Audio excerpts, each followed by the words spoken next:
sebelum memulai ke tema-tema tersebut, kita mungkin bisa menanyakan tentang manuskrip. Mengapa mengkaji manuskrip? Gimana hostnya udah bisa untuk share screen materi saya? Jadi bisa dilihat oleh semua hadir. Mbak Fiska?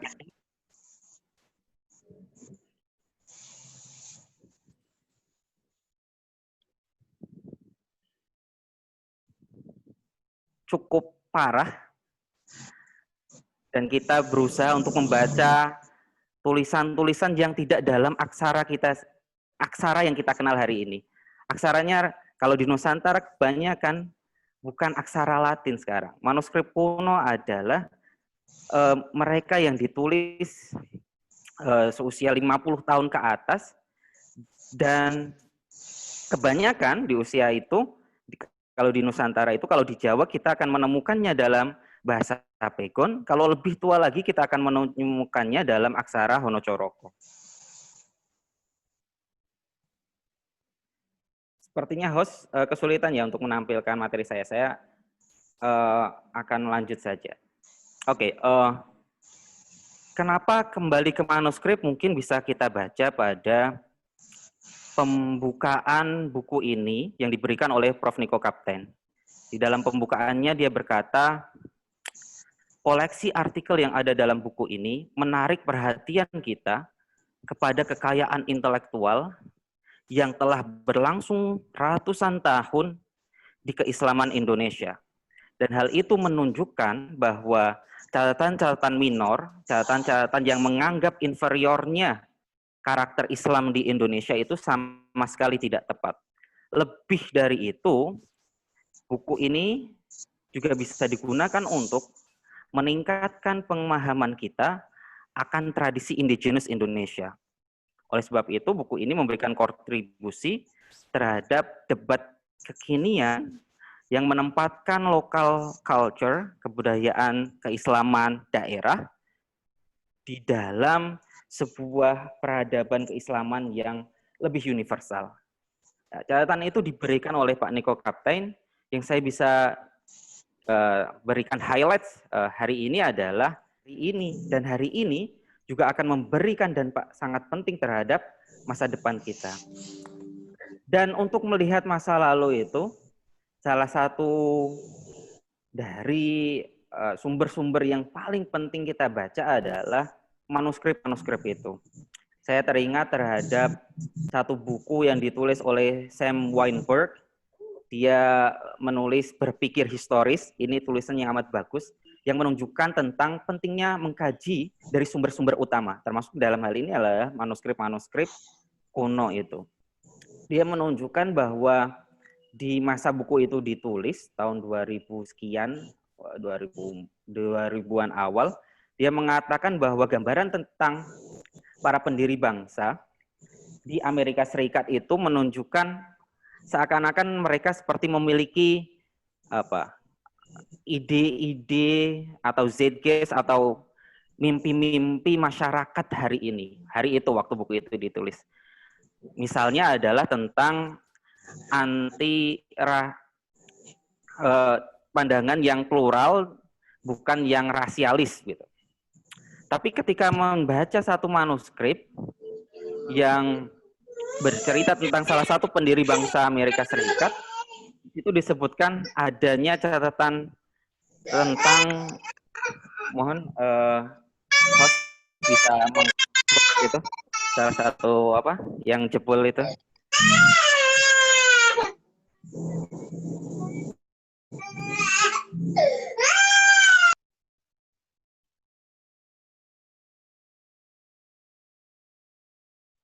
Oke, terima kasih. Ya, jadi itu yang penting kita lihat. Kita bisa lihat di situ ada gambar manuskrip ya. Itu adalah manuskrip Syekhul Bari. Dia disimpan di Leiden, Belanda, di Special Collection di Leiden, dan ini menceritakan tentang ajaran keislaman awal di Jawa. Manuskrip ini atau karya dalam manuskrip ini dinisbahkan kepada Sunan Bonang. Dia sudah ada di Leiden di awal abad ke-17, 16, 10, dan itu dibawa dari perjalanan orang Belanda ke Indonesia di akhir abad ke-16 sekitar 1590-an. Nah, kita bisa lihat di situ, tapi kecil ya ternyata di zoom ya. Itu adalah kalau kita lihat dari atas itu ada Bismillahirrahmanirrahim. Ditulis dalam aksara Pegon. Aksara Hanacaraka. Aksara Hanacaraka. Oke, next. Jadi yang pertama yang saya sebutkan dalam rangka untuk memahami jati diri keislaman keindonesiaan adalah pentingnya kembali melihat tradisi pesantren atau tradisi santri. Tradisi pesantren ini sangat penting dalam rangka pembentukan tradisi keislaman kita selama awal Islam hingga masa kini. Kita bisa lihatnya dalam dua aras ya. Yang pertama adalah inovasi kebudayaan dan yang kedua adalah pemerataan keilmuan. Kita mulai dari pemerataan keilmuan dulu.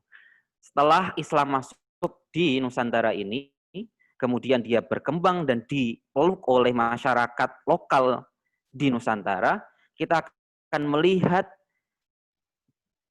dia, keislaman ini akan memberi dampak terhadap lahirnya aksara Pegon. Saya tidak membatasi aksara Pegon ini dalam bahasa Jawa saja, tetapi adalah aksara Arab yang dimodifikasi digunakan untuk semua daerah, semua bahasa daerah yang ada di Nusantara, termasuk Bali.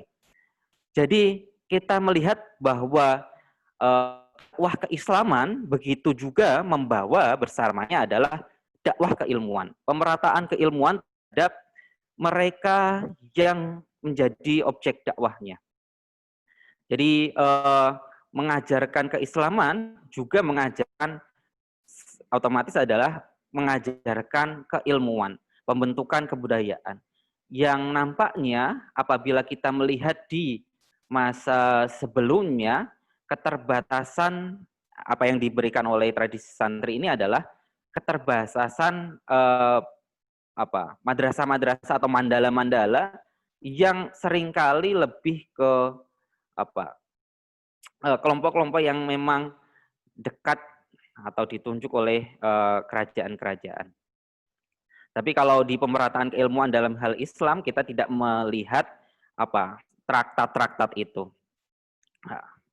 Bahwa seorang muslim siapa saja bisa menjadi ulama selama dia memang belajar keilmuan, kemudian dia membersihkan jiwanya agar limpahan nur ilahi itu masuk ke dalam dirinya. Yang kedua adalah inovasi kebudayaan.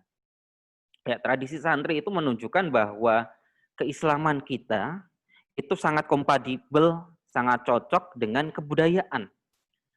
Ini kalau kalian lihat adalah sebuah manuskrip mulai dari akhir abad 18 hingga pertengahan abad 19. Dia berasal dari Jepara,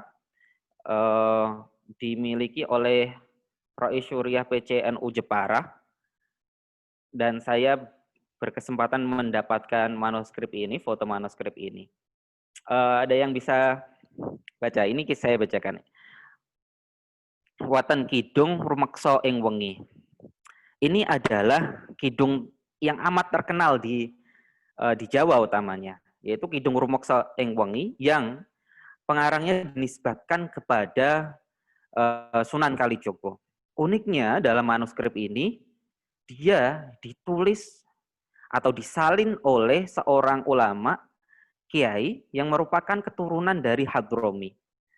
Artinya adalah ternyata keislaman di Jawa waktu itu, mereka yang berasal dari Hadromi misalnya, atau kelompok-kelompok pendakwah yang merupakan keturunan Hadromi, tidak merasa jauh atau tidak perlu menganggap bahwa ekspresi kebudayaan lokal itu bertentangan dengan keislaman.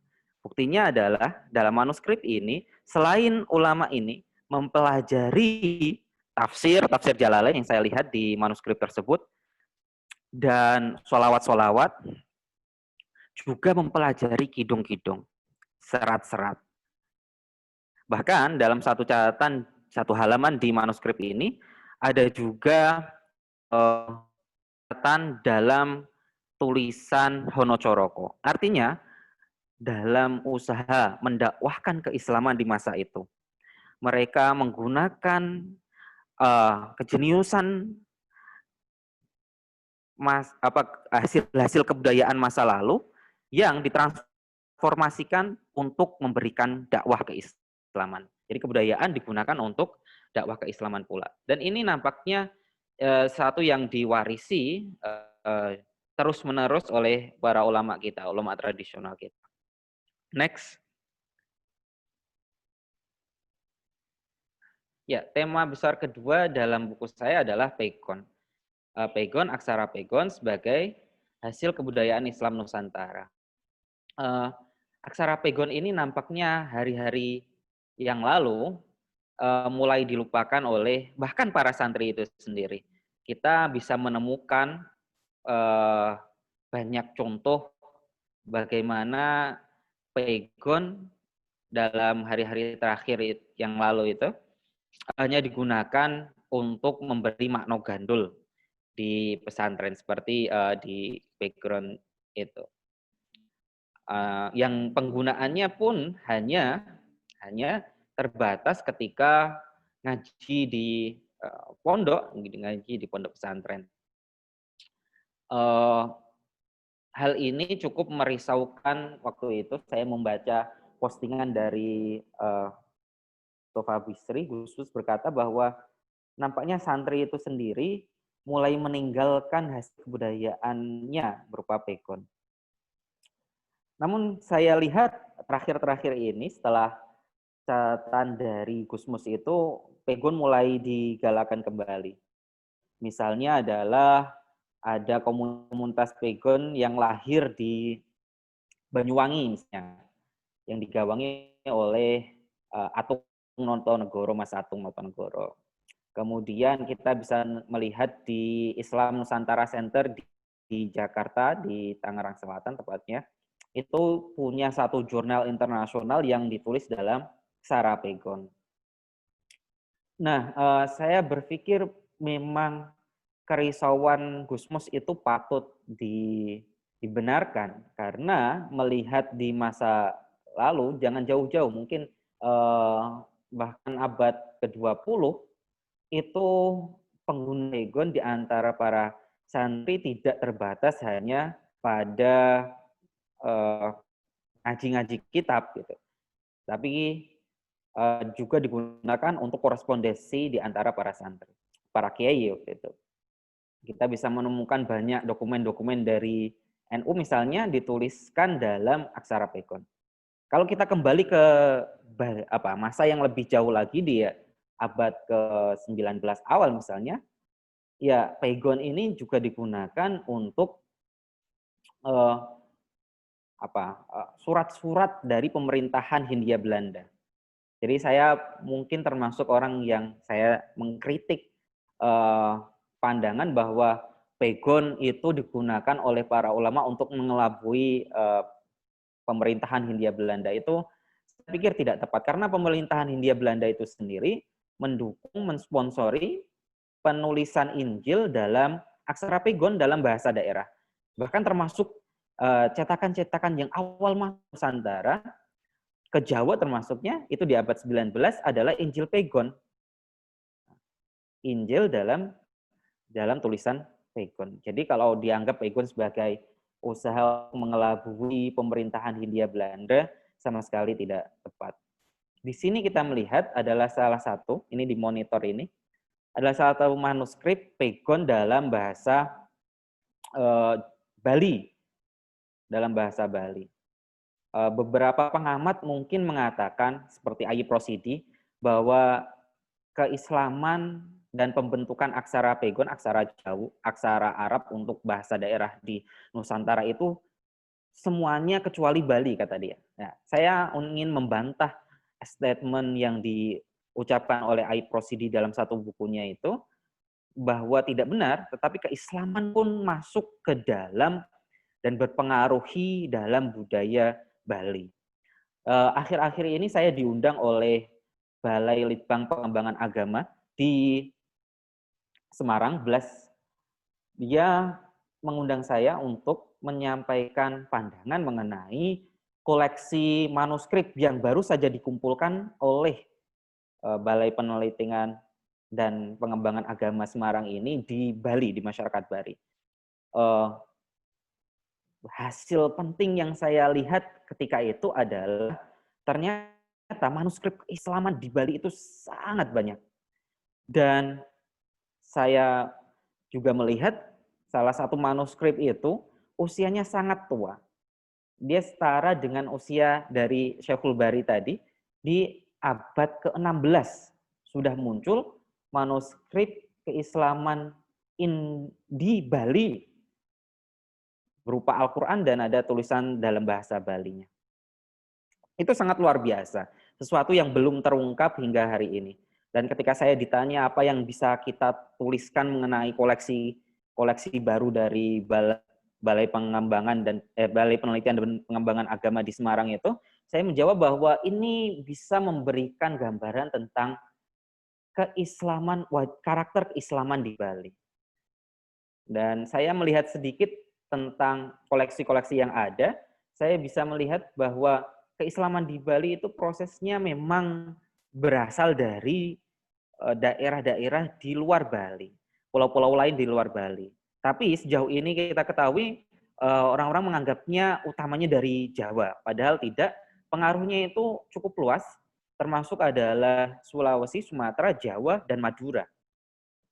Kelompok-kelompok yang awal masuk ke Bali ini menjadi seorang Muslim, dia akhirnya dia dapat mengislamkan juga masyarakat sekitarnya. Ini unik untuk dilihat, mungkin perlu penelitian lebih lanjut juga ya, mengenai bagaimana mungkin bisa eksis sebuah Muslim di tengah-tengah kerajaan Hindu Bali.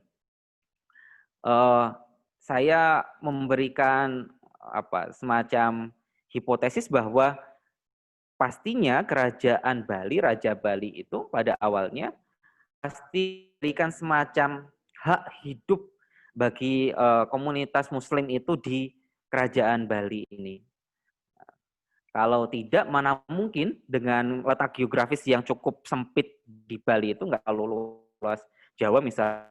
Dan pasti artinya raja pasti mengetahui hadirnya komunitas-komunitas Muslim itu di Bali, tetapi dia memberikan hak hidup, dia pastinya tahu dan pastinya ada semacam izin atau memberikan perkenan bahwa mereka bisa melaksanakan ajaran-ajaran agama mereka. Ini sangat sangat penting melihatnya. Kalau kita melihatnya di konteks sekarang mungkin biasa saja, tapi di konteks masa itu di mana raja punya hak penuh absolut terhadap masyarakat, bagaimana bisa beliau mengizinkan komunitas Muslim ada di pulau-pulau Bali, bukan hanya di satu tempat, di beberapa titik. Itu mungkin seperti apa yang dilakukan oleh kerajaan Mojopahit ya, di akhir kerajaan Mojopahit, di mana para wali itu juga diizinkan, bahkan diberikan tempat untuk memberikan dakwah, dan seringkali itu juga tempat pesantrennya. Oke, next. Ya, tema penting pula yang saya masukkan dalam buku ini adalah peran penting para sufi, tasawuf, keilmuan tasawuf di keislaman Nusantara sepanjang sejarahnya. Yang pertama adalah tasawuf itu menjadi penyeimbang antara pandangan yang amat kaku dan literalis dengan mereka yang condong ke memisahkan agama dari aspek-aspek kehidupan publik. Ini mungkin memang terjadinya akhir-akhir ini, tapi di masa lampau terjadinya adalah antara kecenderungan yang batiniyah, batinan dengan yang sangat fikih sentris. Para ahli sufi inilah yang menjadi penengah di antaranya. Seperti kalau merujuk ke manuskrip yang saya tadi kemukakan di awal, tasawuf awal yang masuk di Indonesia itu adalah Al-Ghazali, karena merujuk kepada Imam Al-Ghazali, Ihya Ulumuddinnya, meskipun setelahnya terjadi pengayaan kekayaan tasawuf, keilmuan tasawuf dengan masuknya madhab Ibnu Arabi di Nusantara. Saya pikir mungkin pada abad ke-17 dia masuk, ditandai dengan kitab Tuhfatul Mursalah ila Ruhin Nabi. Ini di bagian kanan, itu kita bisa lihat dari atas, pupuh dandang gendis, atau kita kenalnya pupuh dandang gulo sekarang ya. Kemudian Bismillahirrahmanirrahim, Kang Anggripto atem bang artati anglengkoro ringwang ngapus kita. Ini adalah tembang Tuhfatul Mursalah atau suluk Tuhfatul Mursalah yang mana didasarkan pada kitab Tuhfatul Mursalah ila Ruhin Nabi karya Syekh Muhammad Fadlullah Al-Burhanpuri. Muhammad Fadlullah Al-Burhanpuri hidup pada abad ke-17, ya mungkin saat sebelum Syekh Yusuf Al-Maqassari hadir di sana tahun 1644. Dan beliau, Muhammad Fadlullah Al-Burhanpuri ini adalah seorang guru di Mekah. Jadi kita bisa melihat bahwa sejak awal keislaman, jejaring keislaman di Nusantara ini ada terikat dengan pusat keislaman di Mekah. Ini yang perlu kita highlight mungkin ya. Ini membantah beberapa analisis dari orientalis awal yang mengatakan keislaman di Indonesia itu pinggiran, tidak memiliki akses langsung terhadap keislaman di pusatnya, baik di Mesir maupun di Mekah ketika itu. Kita bisa bantah bahwa keislaman kita sudah sejak masa cukup jauh, 5 abad yang lalu, itu sudah punya akses langsung terhadap guru-guru di Mekah. Kemudian para sufi ini berfungsi sebagai pendorong percepatan keislaman. Kalau kita melihat di Jawa, harusnya keislaman itu tumbuh jauh lebih awal. Kita bisa melihat bahwa di Perlak itu sudah ada kerajaan keislaman abad 12. Bagaimana mungkin di Jawa itu kok bisa cukup jauh di abad 15 gitu, atau setelahnya gitu. Kerajaan Demak itu setelah jatuhnya Majapahit akhir abad ke-15 itu cukup jadi pertanyaan. Salah satu analisis yang diberikan oleh Pak Agus Sunyoto adalah karena pendekatannya sebelumnya bukan pendekatan ketasawufan, bukan pendekatan hakikat dari ajaran keislaman yang wajah yang ditampakkan adalah wajah tasawuf. Karena Islam di Jawa itu kan sudah, atau masyarakat Jawa itu sudah punya tradisi keagamaan yang amat kuat. Kemudian punya tradisi literasi dalam bahasa Jawa, dalam keagamaan Hindu dan Buddha. Tasawuf itu menjadi pendorong ini dengan cara yang ketiga adalah penciptaan inovasi kebudayaan. Kita bisa melihat hasil-hasilnya cukup banyak hingga hari ini kita bisa saksikan. Misalnya adalah model masjid kuno di Kudus, misalnya di Menara Kudus itu masih menggunakan arsitektur yang berasal dari keagamaan sebelumnya, arsitektur Hindu Buddha. Dan misalnya juga penggunaan mocopat. Mocopat itu lahir dalam tradisi keislaman dan dia menurut saya amat penting menjadi poros untuk menciptakan pribumisasi keislaman. Jadi bahasa seperti suluk Tuhfah ini dari bahasa Arab yang sifatnya mungkin amat sangat susah bagi masyarakat Jawa terutama, baik pengucapannya maupun bentuk aksaranya dibandingkan dengan Honocoroko misalnya.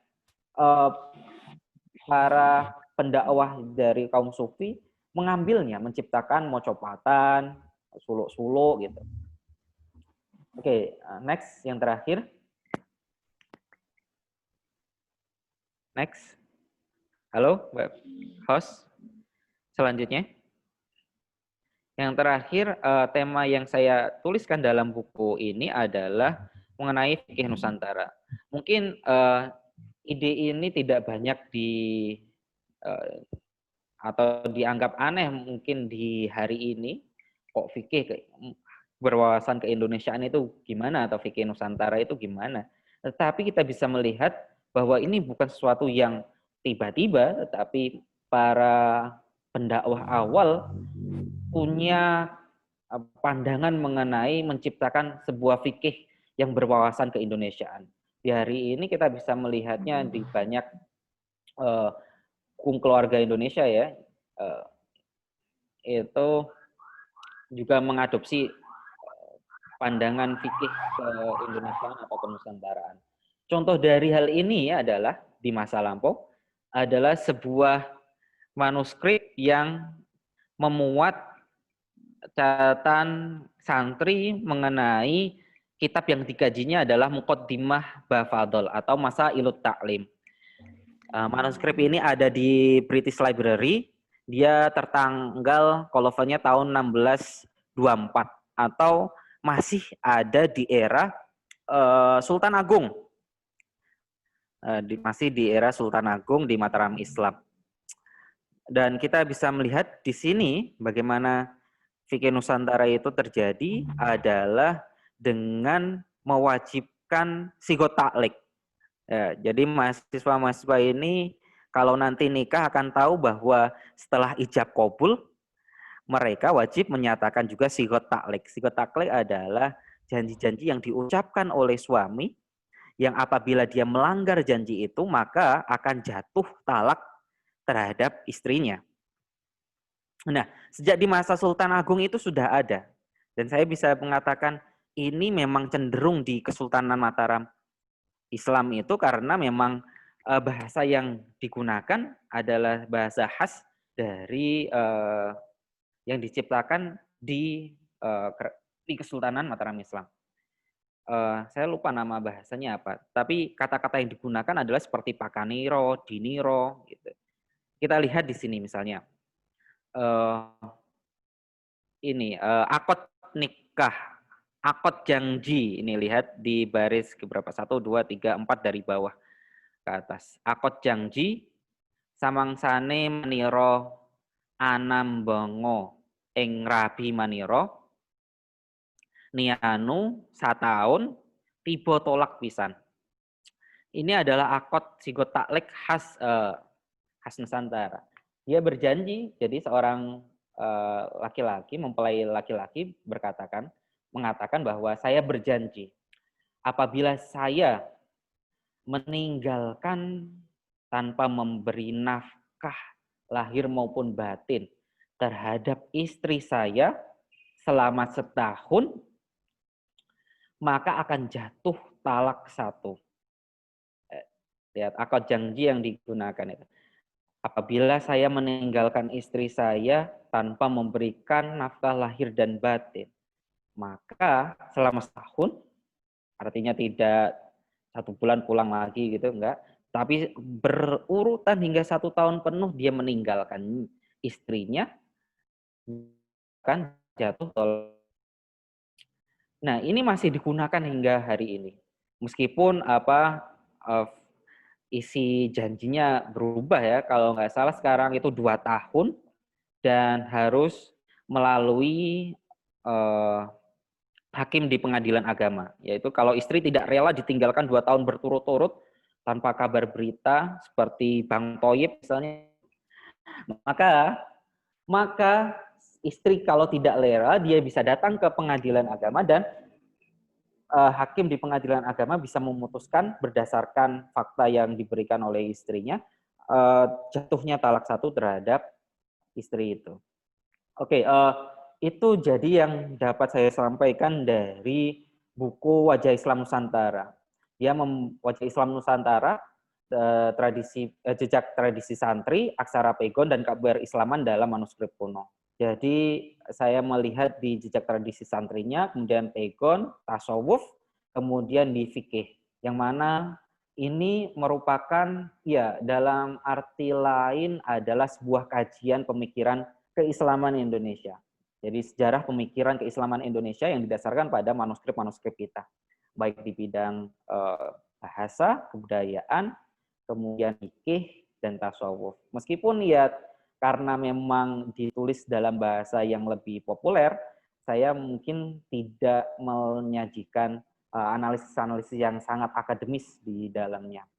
Oke, yang terakhir, tolong.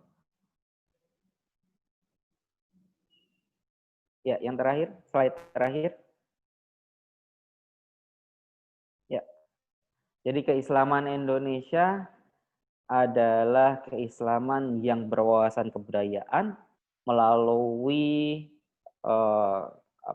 pemerataan pendidikan yang dilakukan sejak awal Islam hingga hari ini. Hari ini kita melihat mungkin sekitar, saya nggak tahu catatan terakhir, 28.000 pesantren ada di Indonesia, dan itu merupakan modal yang amat besar untuk pemerataan pendidikan di daerah-daerah pelosok utamanya, di mana pesantren karena khasnya yang komunal dan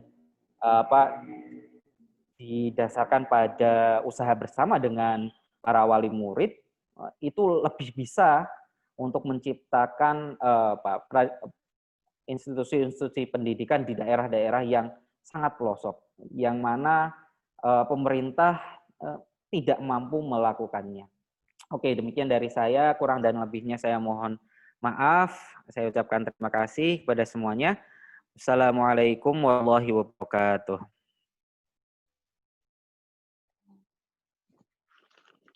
Terima kasih Bapak atas penjelasannya yang membuat kami lebih mengetahui bagaimana keislaman itu masuk ke dalam Nusantara, dan masih banyak lagi informasi yang dapat kita ambil dari penjelasan beliau terkait wajah Islam Nusantara tersendiri.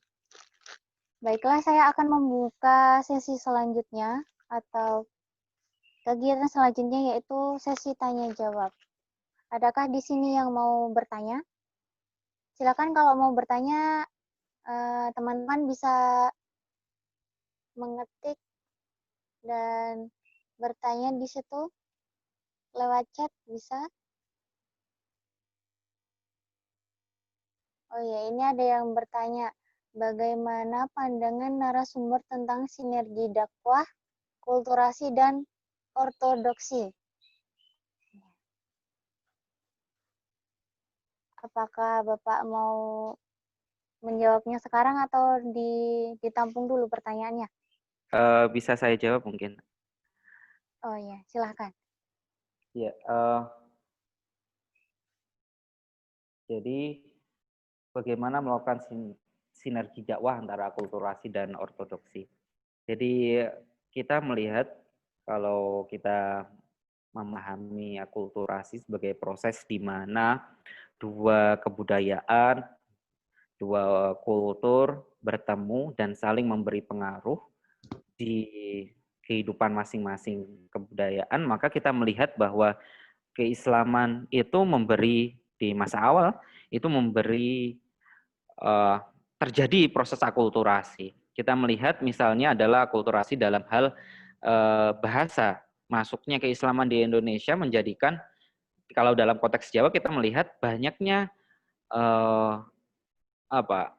kosakata Arab yang diambil untuk menyatakan ide dalam kebudayaan Jawa, gitu, dalam masyarakat Jawa. Kita bisa melihat itu banyak sekali, dan itu cukup tua.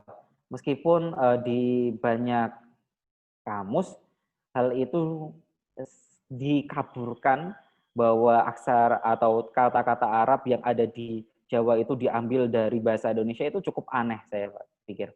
Karena bahasa Indonesia lahir setelah Sumpah Pemuda tahun 1928. Bagaimana mungkin keislaman di Jawa yang lahir kita bisa tandai dengan berdirinya kerajaan Demak itu cukup tua, abad 15, bagaimana mungkin bisa kata-kata dalam bahasa Arab yang sudah kita temukan di manuskrip tua itu malah dikatakan oleh kamus-kamus modern sekarang itu berasal dari Indonesia. Itu keliru. Kemudian pembentukan ortodoksi itu memang amat kuat. Tapi saya ingin mengatakan bahwa ortodoksi itu bukan hanya seperti kesannya yang sekarang adalah sifatnya ortopraksi, hanya merujuk pada ketetapan fikih semata. Padahal keortodoksian itu dalam keislaman ya mencakup, kalau kita pakai bahasa hadis ya mencakup 3 aspek itu.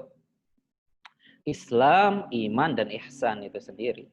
Kalau Islam kita pahami sebagai syariat, iman sebagai akidah, teologi, kemudian ihsan itulah yang mencakup dimensi tasawuf dan akhlak itu. Dan itu jelas kita bisa lihat terjadi di manuskrip-manuskrip di keislaman di Nusantara. Misalnya adalah di Syekhul Bari itu mengajarkan kalau berkaitan dengan akidah, maka akidah itu tidak ada kompromi. Ya Allah SWT, Tuhan itu Esa gitu. Itu enggak ada kompromi. Dan itu menunjukkan ya penting atau melakukan peneladanan terhadap Kanjeng Nabi itu sendiri. Kanjeng Nabi kalau berkaitan dengan akidah ya tidak ada toleransi, tapi kalau berkaitan dengan hal selain akidah, berkaitan dengan hukum-hukum fikih misalnya, apalagi hukum-hukum fikih syariat, itu kita bisa melihat paling tidak ada penerapan. Jadi sikap keislaman, Islam di masa Kanjeng Nabi misalnya kita lihat, itu bisa terbagi menjadi 3 terhadap hal-hal yang terjadi di masyarakat objek dakwahnya. Yang pertama adalah menolak sama sekali. Ini kalau berkaitan dengan akidah. Lakum dinukum waliyadin. Ini jelas. Jadi Nabi waktu itu diminta untuk bagaimana kalau dalam 1 tahun kami orang-orang kafir pagan menyembah Tuhanmu. Kemudian di tahun berikutnya kamu menyembah Tuhan kami. Gitu. Kanjeng Nabi kemudian turun surah itu. Qul ya ayyuhal kafirun la ma ta'budun. Artinya kalau berkaitan dengan akidah ya lakum dinukum waliyadin. Tapi kalau berkaitan dengan selain akidah, itu aspek yang kedua bisa jadi menerima dengan modifikasi. Misalnya tentang tradisi, bahkan tentang haji itu sendiri. Haji bukan sesuatu yang baru di masa Kanjeng Nabi. Umat-umat sebelumnya, sebelum Kanjeng Nabi juga melakukan haji. Bahkan orang-orang pagan Quraisy itu juga berhaji ke Mekah. Cuman di Baitul Ka'bah. Di Ka'bah itu. Cuman mereka cara berhajinya dimodifikasi karena dengan cara yang cukup buruk. Misalnya diantaranya adalah tawaf itu tanpa busana gitu, tanpa busana. Atau ada tradisi kalau masuk ke satu rumah, ya masuknya harus lewat pintu belakang itu apa. Maka keislaman memberikan koreksi-koreksi terhadapnya. Tetapi yang ketiga bisa menerima. Misalnya ya sifat pantang menyerah, sifat komunalitas misalnya. Meskipun dibangun dari basis yang berbeda gitu. Tapi sifat-sifat kebaikan yang ada di masyarakat Quraisy waktu itu juga ada yang diterima langsung gitu tanpa harus dimodifikasi. Misalnya memberikan jaminan terhadap tawanan perang. Kalau ada penjamin memberikan jaminan, maka dia selayaknya ya mendapatkan jaminan keamanan itu. Itu ya dia adopsi oleh keislaman. Bahkan di salah satu perang yang di mana Kanjeng Nabi masih muda, Kanjeng Nabi berkata itu adalah sebuah kebaikan, perang Fijar itu. Nah, itu yang saya bisa berikan.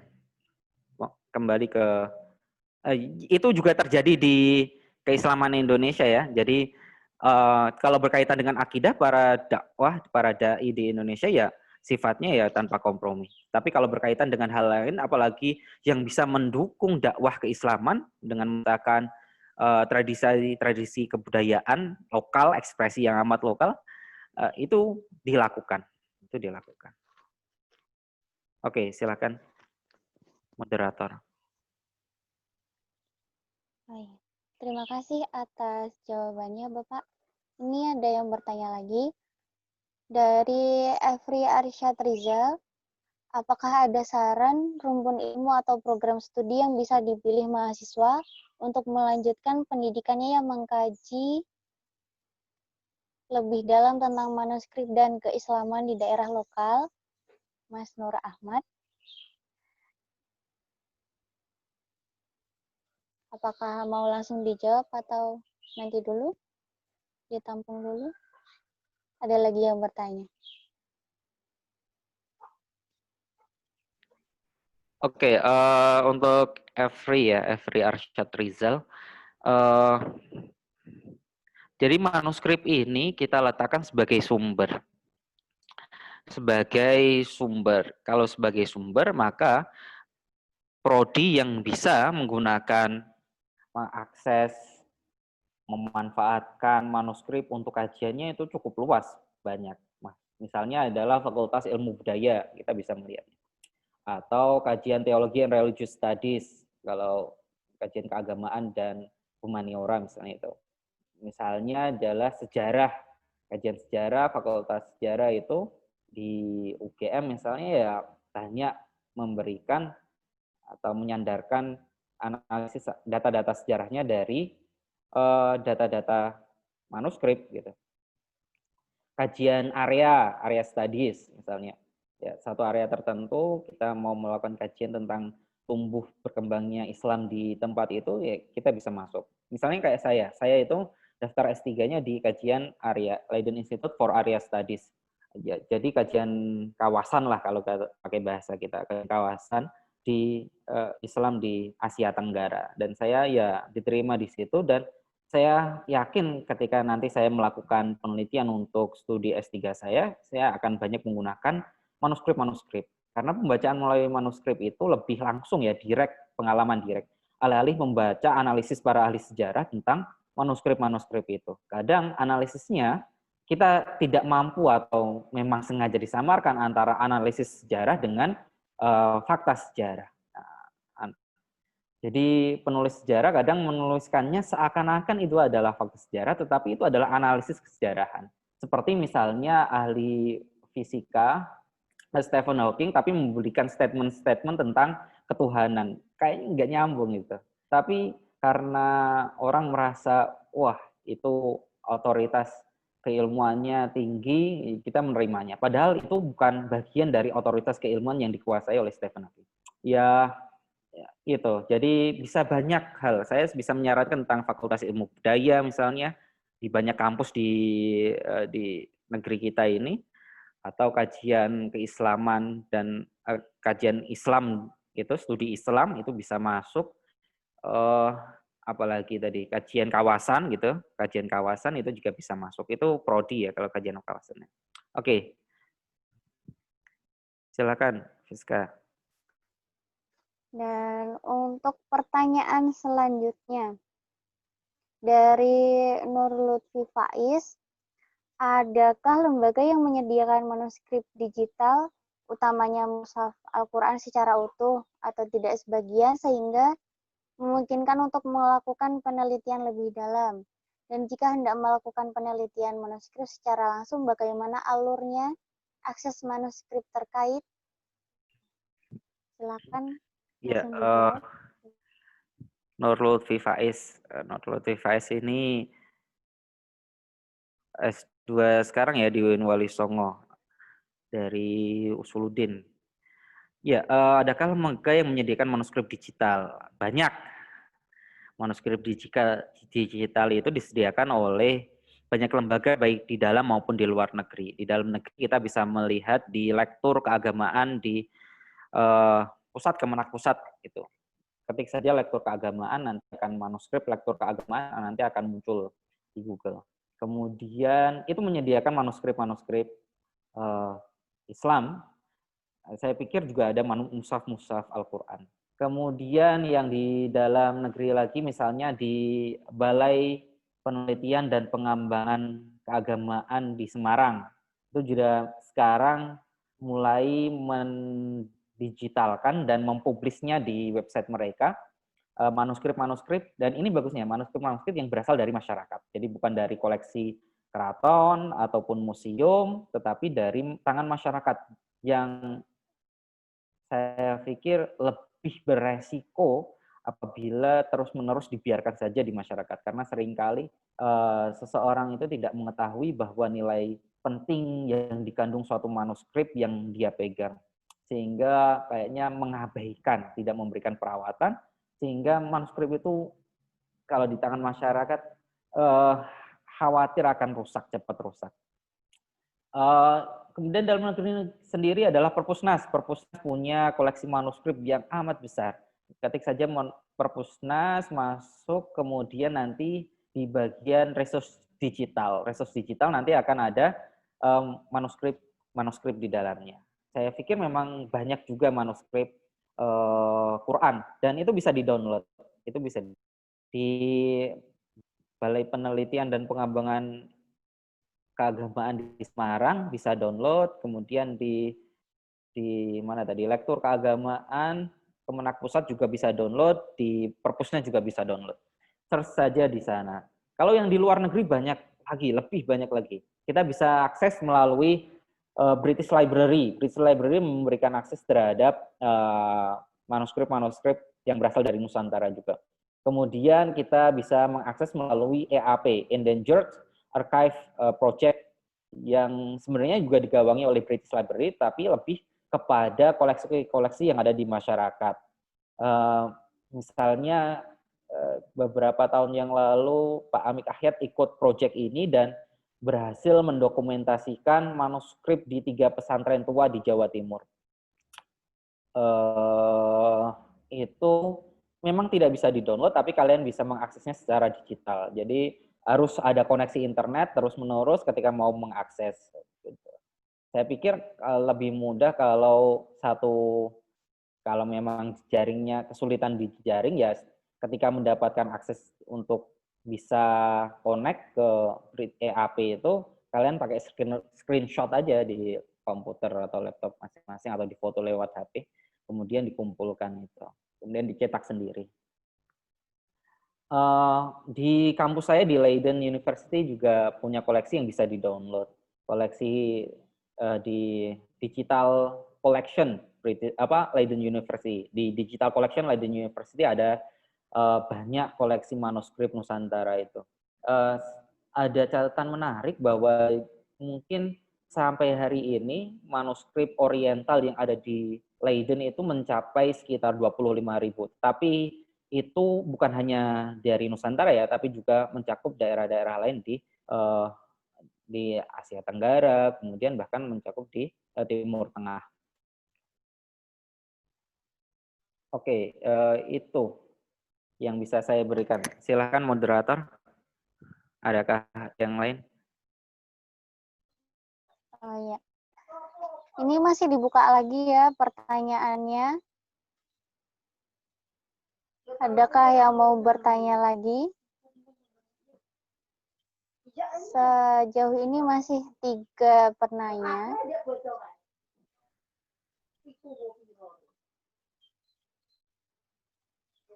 Bentar, tadi ada pertanyaan yang kelewat dari Nur Lutfi Faiz itu tentang bagaimana melakukan penelitian manuskrip secara langsung.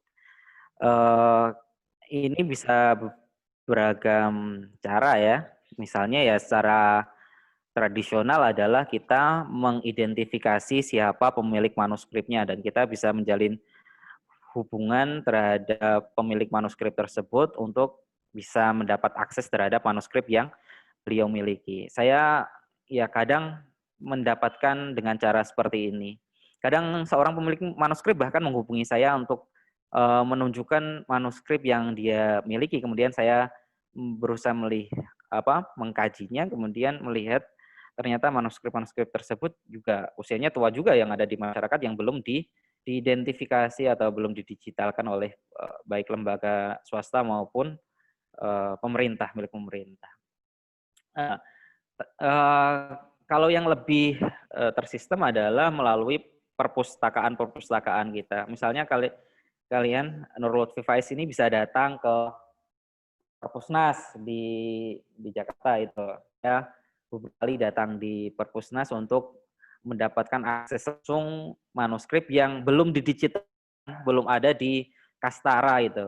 Jadi resources digitalnya manuskrip-manuskrip di Perpusnas itu ada di website Kastara. Ketik saja Kastara, nanti akan muncul satu website yang mempunyai yang merupakan koleksi manuskrip dari perpustakaan Perpusnas, Perpustakaan Nasional. Itu bisa langsung, kita bisa dapat izin pula untuk memegang langsung manuskrip yang ada di Perpusnas itu. Itu mungkin yang bisa saya jawab ke Nurul Lutfi Faiz. Dan ini ada pertanyaan lagi dari Bapak Ali Asad. Untuk kajian manuskrip, apakah Mas Ahmad punya rencana mengadakan pembelajaran secara masif di UNWS, Unwali Songo, atau bahkan membuat semacam komunitas khusus di UIN? Kira-kira piranti apa saja yang dibutuhkan? Begitu. Ya, ini sesuatu yang disarankan kepada saya juga oleh beberapa teman yang membentuk komunitas kajian manuskrip.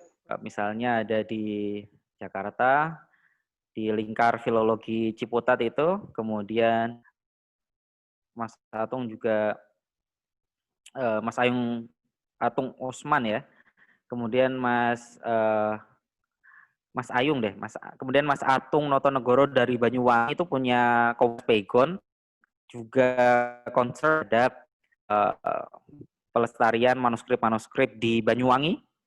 Kemudian ada beberapa komunitas lain yang concern terhadap kajian manuskrip. Saya juga pernah dorong untuk itu, tapi nampaknya melihat situasi hari ini saya belum bisa ya secara langsung untuk mendirikan satu komunitas itu. Tapi saya sangat ingin di masa depan nanti ada satu komunitas di mana kita melakukan kajian terhadap manuskrip yang ada di Jawa Tengah, mungkin fokus kita di Semarang dulu gitu. Karena informasi dari pengkaji manuskrip yang sudah lama, misalnya Pak Anasom itu, terangkan bahwa sebenarnya manuskrip yang ada di tangan masyarakat di Semarang, kemudian diperluas lagi di Jawa Tengah itu masih banyak, tetapi ya keterbatasan SDM maupun anggaran yang bisa mendukung program untuk pelestarian itu, juga termasuknya relaktan atau sikap keengganan dari pemilik manuskrip untuk memberikan akses kepada orang lain, peneliti maupun dari organisasi daerah swasta maupun pemerintah, itu menjadikan ya usaha-usaha ini belum berlangsung secara masif gitu ya. Mungkin justru saya terpikir kalau ada mahasiswa-mahasiswa yang bisa bersama-sama saya untuk membuat satu komunitas kajian terhadap manuskrip, saya akan sangat senang untuk melakukan itu. Saya melihat di kampus seperti di Fakultas Sastra Daerah di UGM itu ada komunitas Jawa, kalau nggak salah budaya Jawa atau apa gitu. Kemudian ini di Surakarta kemarin saya dihubungi untuk memberikan satu materi juga komunitas yang saya pikir memang fokus juga terhadap kajian kemanuskripan. Yang dibutuhkan apa? Yang dibutuhkan ya orang-orang yang punya semangat untuk melakukan kajian-kajian terhadap manuskrip itu. Kemudian kesadaran bahwa pentingnya melakukan pembacaan terhadap manuskrip-manuskrip tersebut. Banyak sekali manuskrip sejauh ini yang sudah didigitalkan sudah banyak atau dikumpulkan, banyak yang belum dibaca dari itu, belum lagi yang belum diakses, belum ditemukan, masih ada di tangan masyarakat, itu lebih banyak lagi. Jadi mungkin lembaganya bersifat think tank saja atau fokus pada analisis terhadap manuskrip-manuskrip yang sudah ada. Gitu. Saya punya, ya saya membutuhkan itu kawan-kawan penyokong komunitas ini. Bila suatu ketika saya ingin membuat komunitas manuskrip kajian terhadap manuskrip. Silakan. Baiklah, dari sini kita sudah dapat 4 pertanyaan.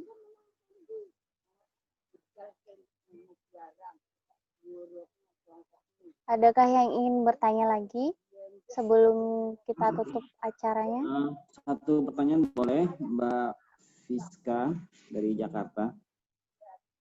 Oh iya, baik Pak. Silakan. Iya, makasih Mbak Fiska. Pak Nur Ahmad, Assalamualaikum. Rokato. Saya di UIN Jakarta Pak, tugas kawan Pak Kiai Rizka sebetulnya di Kepala Pusat Pengabdian Masyarakat UIN Jakarta Pak.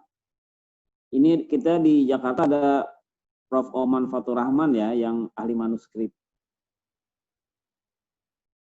Beliau melalui ngariksanya itu di YouTube itu mencoba mensosialisasikan tentang manuskrip kuno dan dia dibacakan dalam YouTube ngariksanya Pak Oman Fatur Rahman. Saya kemarin ke KUA Pak, kebetulan KUA itu ada namanya Asosiasi Pengguru Republik Indonesia. Nah, diinformasikan di KUA Cakung itu ada manuskrip kuno terkait pencatatan nikah dari zaman Belanda sampai zaman kemerdekaan dan sekarang ini pastinya. Sehingga saya ke mahasiswa saya untuk mengkaji manuskrip tersebut dari sisi hukum keluarga gitu. Hanya ilmu saya Pak ini belum terlalu kuat ya untuk mengkaji bagaimana cara mengkaji manuskrip, bagaimana cara mendeskripsikan, menganalisisnya, pisau analisisnya bahasanya seperti apa begitu. Ya kebetulan saya 2016 sempat nyantri di Leiden sana Pak, itu 40 hari doang gitu. Dan itu luar biasa kayaknya dengan manuskrip kuno Leiden University itu ya Pak. Jadi tepatlah Pak Rahmat ngajinya di sana untuk manuskrip kuno gitu. Kira-kira begitu Pak Rahmat, mungkin nanti bisa bikin jaringan antar mahasiswa di Jakarta dan Surabaya atau Semarang gitu untuk bagaimana penggiat manuskrip kuno ini dikembalikan lagi hitohnya gitu, harokahnya digaitkan lagi karena di sini di Jakarta nyaris Pak Umam juga sekarang sudah sebagai staf di Kementerian Agama Pusat begitu. Jadi untuk anak-anak masuk S1 ini juga kurang banyak influence-nya begitu. Karena beliau sudah siap mungkin bikin jaringan, saya sangat setuju Pak, nanti saya bisa gunakan jaringan saya sebagai Kepala Pusat Pengabdian untuk memberikan kembali kajian kuno ini. Makasih Pak Rahmat. Assalamualaikum. Waalaikumsalam warahmatullahi wabarakatuh. Terima kasih Pak Kamu Rustiana dari UIN Jakarta, Kampus PPM, LP2M UIN Jakarta. Iya, tentang Prof. Oman itu memang beliau salah satu inspirasi bagi saya juga waktu itu untuk melakukan kajian terhadap tasawuf di Jawa. Kalau Pak Oman banyak melakukan kajian tasawuf di konteksnya di Sumatera, melalui tokoh-tokoh seperti Abdul Rauf As-Singkili dan gurunya Ibrahim Al-Qurani, saya melihat ke jejaring lain atau cabang lain dari murid-murid Al-Qurani yang ada di Jawa gitu. Mulai dari Syekh Abdul Muhyi Pamijahan sampai ke Jawa Tengah dan jejak-jejak pemikiran Al-Qurani di Jawa gitu. Prof. Oman, jadi saya sangat menghormati beliau dan sering juga ikut ngariksanya Pak Kamarusdiana. Iya, betul. Ya, ngariksanya Pak Nah, Oman. Eh, saya waktu di Vrije University Amsterdam itu, saya S2-nya di Amsterdam, cuman saya tinggal setengah tahun di Leiden khusus untuk mengoleksi manuskrip di Leiden. Jadi Leiden itu banyak sekali manuskrip yang belum didigitalkan. Dan di antara manuskrip yang belum didigitalkan itu banyak juga manuskrip-manuskrip penting untuk menggambarkan sejarah pemikiran keislaman di Indonesia. Beberapa di antaranya juga dalam konteks hukum keputusan kodi-kodi di Banten, di Kesultanan Banten, Pak. Itu sudah sedikit dari itu diungkap oleh Mas Ayang Utriza Yakin yang sekarang sebagai dosen tamu di Belgia. Nah, nah saya di situ juga mengumpulkan manuskrip yang belum didigitalkan karena di Leiden itu diperkenankan, Pak. Kita datang, pinjam dulu secara digital, masuk ke akun perpustakaan, kemudian kita datang tinggal ambil manuskripnya, baca di situ, dan kita boleh memfotonya. Kalau di Perpusnas saya pikir memfoto harus bayar. Satu foto berapa itu? Mahal. Kalau di Leiden diperkenankan, boleh. Nah, untuk basis keilmuan Pak Kamarusdiana, sebenarnya saya S1-nya pun bukan secara khusus ada kajian untuk manuskrip ya Pak. Tapi ada satu kelas memang, yaitu satu kelas filologi di S1. Saya kajiannya tafsir hadis Pak di S1. Ada kelas filologi di sana. Yang memperkenalkan saya padanya terhadap kajian-kajian manuskrip. Satu kelas, 2 SKS sebenarnya itu untuk hal-hal teknis saya pikir cukup Pak untuk memberi dasar kita hal-hal teknis apa saja yang digunakan untuk melakukan sebuah penelitian filologi. Kemudian saya juga memperkayanya dengan buku-buku Pak Oman. Buku-buku Pak Oman pengantar filologi itu sangat bagus. Karena hal-hal teknis ini menurut saya tidak begitu sulit, Pak, untuk melakukan definisi naskah, kemudian deskripsi naskah. Yang saya pikir lebih urgent adalah analisis isi naskah. Saya pikir kalau jenengan mengatakan tadi tentang kajian hukum keluarga tadi berdasarkan manuskrip catatan KUA itu saya pikir sangat penting adalah basis hukum syariah itu, keilmuan syariah itu. Untuk teknisnya itu, teknis untuk memperlakukan manuskrip itu tidak terlalu susah malah. Saya pikir di kajian filologi dan di dalamnya ada kodikologi itu enggak, ya memang perlu, tetapi yang paling penting dari pembacaan terhadap manuskrip itu adalah keilmuannya, Pak. Keilmuan jenengan di bidang hukum syariah itu, hukum Islam. Ya karena kalau seorang filolog murni saja tanpa mengetahui atau filolog murni di bidang keilmuan apa misalnya sejarah Jawa kuno misalnya, dia membaca manuskrip hukum keluarga Islam ya dia nggak bisa membuat analisis penting gitu. Dia paling berhenti di filologis saja, di kodikologis, tapi mengungkapkan isinya dia akalan kaku. Kita bisa melihat itu di kajian para orientalis awal, Pak. Ketika mereka mengkaji aspek-aspek tasawuf itu sangat kering sifatnya. Misalnya Drewes itu di awal itu sangat kering. Kita bisa membandingkannya dengan kajiannya Pak Oman yang begitu kuat karena tradisi pesantrennya Pak Oman yang amat kuat, keilmuan Islamnya yang amat kuat. Yang itu nggak bisa diberikan oleh para peneliti awal. Piso juga sangat kaku ketika mengkaji tentang manuskrip keislaman di Indonesia. Ya paling nggak jauh-jauh dari asal-usul naskah, jejaring keilmuan saja, tetapi untuk membahas isinya terbatas. Terbatas. Nah, mungkin saran saya ya belajar melalui Pak Oman itu, Pak. Saya sanatnya juga belajar Pak Oman melalui buku-buku beliau itu untuk teknisnya. Karena saya masih ingat waktu itu Pak, waktu awal melakukan penelitian kemanuskripan ini, saya bertemu dengan Ketua Balai Penelitian dan Pengembangan Agama di Semarang, Pak Samidi Halim. Dia berkata, Mas Nur Ahmad, sebenarnya keilmuan filologi itu atau kodikologi, lebih spesifiknya itu gampang. Mungkin dalam 2 semester bisa 1 semester dalam 2 SKS sudah selesai. Yang lebih susah itu adalah mengungkap isinya. Kadang para filolog itu seringkali terjebak pada kajian filolog murni semata, hanya menyebutkan berapa baris dalam dalam tiap lembar di manuskrip, kemudian menyebutkan naskah ini disimpan, tempat penyimpanannya di mana, bagaimana bisa naskah ini sampai di situ saja. Tapi ketika melakukan analisis intertekstualitas misalnya, ini salah satu analisis yang bisa digunakan, Pak. Jadi analisis intertekstualitas. Jadi apakah teks itu punya benang merah keterkaitannya dengan teks-teks yang ada sebelumnya. Pak Oman ini banyak ini melakukan kajian intertekstualitas terhadap ekspresi-ekspresi sofistik Ibnu Arabi di Sumatera.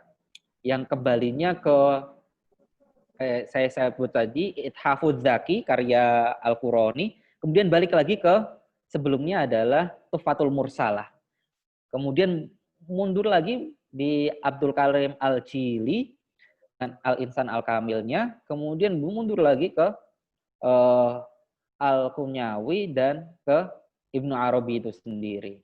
Intertekstualitas ini ya kalau tidak mampu keilmuan dasarnya soal keislaman maupun yang sifatnya ilmu alat, bahasa Arab ya sulitan untuk melakukan itu. Ya akhirnya lagi-lagi kering. Gitu. Untuk analisis pertama mungkin intertekstualitas. Kemudian analisis sejarah, Pak. Para ahli sejarah itu ya banyak menandaskan analisisnya berdasarkan data manuskrip. Misalnya adalah apa yang dilakukan Pak Peter Carey. Pak Peter Carey itu keilmuannya landasannya bukan filolog, bukan ahli kemanuskripan dalam arti yang kita pahami filolog itu. Tapi beliau basisnya adalah seorang sejarawan, ahli sejarah. Namun saya masih ingat waktu itu orang-orang yang ahli filolog dalam bidang Islam Jawa misalnya itu banyak yang merasa minder untuk melakukan analisis seperti yang dilakukan oleh Pak Peter Carey. Pak Peter Carey melakukan analisis yang amat mendalam terhadap manuskripnya meskipun dia kesulitan juga untuk melakukan pembacaan terutama terhadap pegon-pegon. Beliau itu bacanya itu apa? Bacanya berusaha untuk ke Honocoroko. Kemudian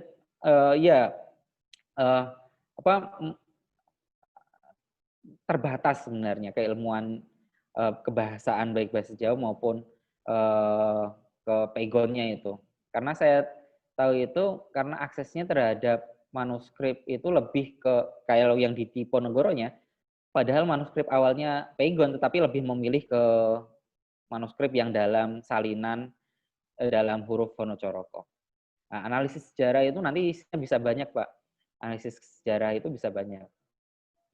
Bisa hanya deskripsi kesejarahan, itu yang disebut dengan narasi, misalnya seperti yang dilakukan Pak Azumardi Azro itu, Pak Azumardi Azro. Kemudian bisa analisis komparatif, misalnya yang dilakukan oleh Gertz,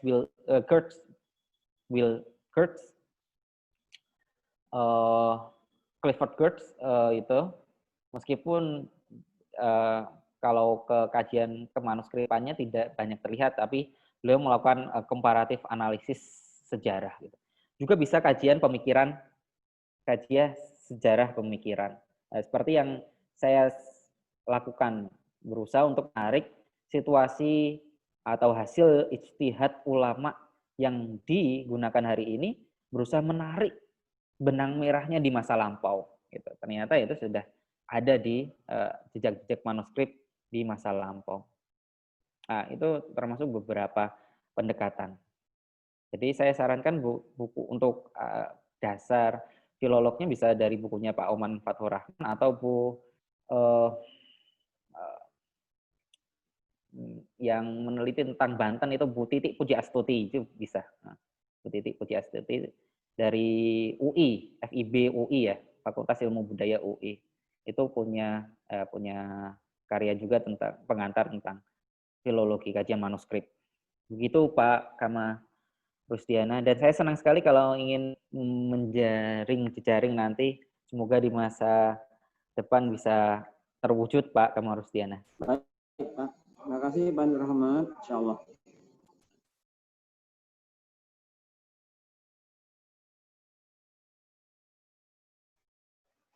Baiklah, di sini kita sudah mendapatkan total itu 5 pertanyaan atau 6 pertanyaan.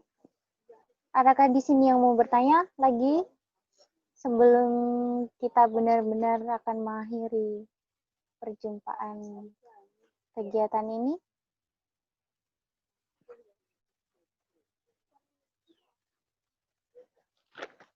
Adakah yang mau bertanya lagi?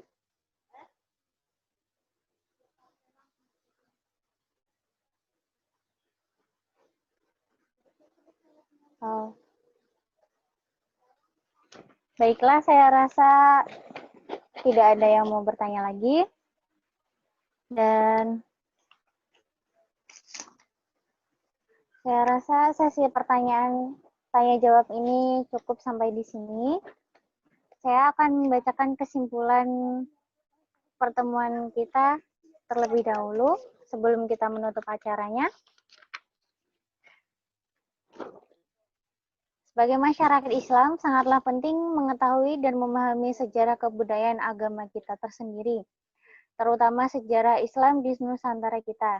Hal itu sangatlah penting, sehingga semenjak kita kecil sampai kita dewasa, di sekolah itu pasti ada pelajaran yang namanya sejarah. Entah itu sejarah tentang kerajaan ataupun sejarah tentang kebudayaan Islam seperti itu. Dan sejarah kebudayaan Islam sendiri di Nusantara itu sudah banyak tertulis dalam manuskrip-manuskrip yang tadi dijelaskan oleh Bapak narasumber. Ada juga yang berbentuk tulisan huruf pegon ataupun honocoroko. Ya, honocoroko ini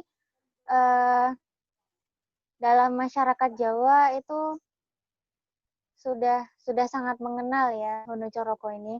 Nah, kemudian kalau huruf pegon ini itu sudah sampai ke seluruh negeri pasti tahu, tapi cuma beda bahasa saja. Sekian kesimpulan dari saya. Untuk menutupnya, Bapak Nur Ahmad bisa sekalian memimpin doa. Jangan saya doa, ada siapa di sini. Gak usah doa. Oh, enggak usah doa saja. Saya punya statement akhir aja. Tadi seperti yang saya ungkapkan mengenai mengapa kita mengkaji masa lalu kita. Yaitu yang saya ucapkan tadi, kutipan kata Mutiara, karena man laisa lahu madhi laisa lahu hadir. Wa man laisa lahu hadir laisa lahu mustaqbal. Barang siapa tidak memiliki akses terhadap pemahaman, kebudayaan, keilmuan masa lalunya, maka dia tergagap-gagap di masa kini menghadapi serangan kebudayaan lain.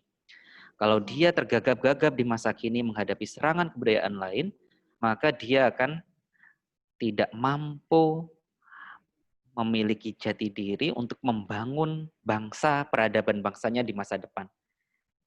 Jadi bangsa yang besar kita lihat hari ini bukan hanya yang mampu secara fisik membangun gedung-gedung misalnya, tapi juga mereka yang punya kemantapan atau kepercayaan diri yang amat kuat dalam kebudayaannya sendiri. Punya akses yang amat kuat terhadap semesta keilmuannya di masa lalu. Kita melihat Turki, Iran, Persia, Inggris bahkan bangsa-bangsa besar itu punya kajian yang amat kuat penekanannya terhadap pengenalan sejarah masa lalunya. Semoga kita nanti bisa menjadi bangsa yang besar di masa depan, bangsa yang besar berdasarkan jati diri bangsa kita sendiri. Oke, demikian pertemuan hari ini. Kurang dan lebihnya saya sebagai pembicara mohon maaf. Saya kembalikan ke moderator. Wassalamualaikum warahmatullahi wabarakatuh.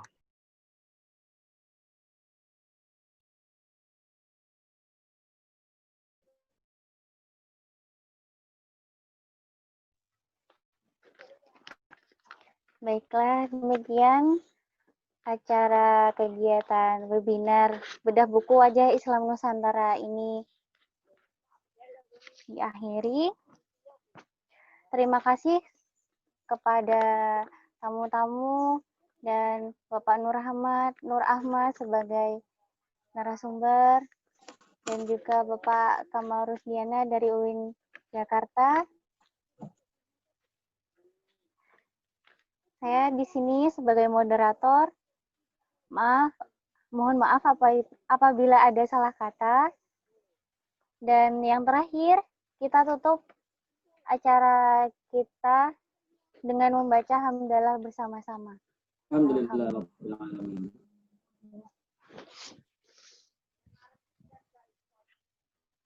Akhir kata, wabillahi taufiq wal hidayah. Wassalamualaikum warahmatullahi wabarakatuh. Waalaikumsalam warahmatullahi wabarakatuh. Pamit undur diri, Pak Rusdiana. Ya, kapan-kapan ke Jakarta mampir ke UIN. Siap Pak, saya kadang itu kalau ke Jakarta ke Mas Baso sama ke Busmilal, dekat dari UIN sebenarnya itu. Siap, siap. Nah. Izin ya. Ya, siap Pak. Kawan-kawan semua, Pak Rahmat, Assalamualaikum. Oke. Terima kasih kawan-kawan semua ya dari KKN dari rumah atas acara ini. Saya pamit undur diri. Assalamualaikum warahmatullahi wabarakatuh.